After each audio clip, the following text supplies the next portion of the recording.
अकोले तालुक्याचे भाग्यविधाते आणि महाराष्ट्र राज्याचे माजी आदिवासी विकास मंत्री आणि भारतीय जनता पार्टीचे ज्येष्ठ नेते मधुकर पिचड यांचं नुकतंच एका प्रदीर्घ आजारानं दुःखद निधन झाल्याची ही बातमी समोर येते। ऑक्टोबर महिन्यामध्ये त्यांना मेंदूशी निगडीत आजार जडला होता। त्यानंतर त्यांना उपचारासाठी रुग्णालयात दाखल करण्यात आलेलं होतं। गेल्या काही दिवसांपासून त्यांच्या आजारामध्ये वाढ होत होती आणि शेवटी 84व्या वर्षी त्यांनी आज अखेरचा निरोप घेतल्याची ही दुःखद बातमी जी आहे ती माध्यमांमधून समोर येते।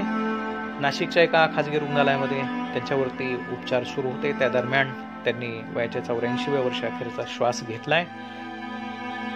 आदिवासी आणि इतर सगळ्या समाजामध्ये अकोले तालुक्यात आणि अहमदनगर जिल्ह्यामध्ये एक मोठा चाहता वर्ग त्यांचा होता। त्यांना मानणारा एक मोठा वर्ग त्यांनी या परिसरामध्ये निर्माण केला आहे। राज्यातल्या आदिवासी समाजामध्येही त्यांना एक मानाचं स्थान होतं, पण दुर्दैवानं त्यांनी वयाच्या 84व्या वर्षी अखेरचा श्वास घेतल्याची ही धक्कादायक बातमी समोर येते।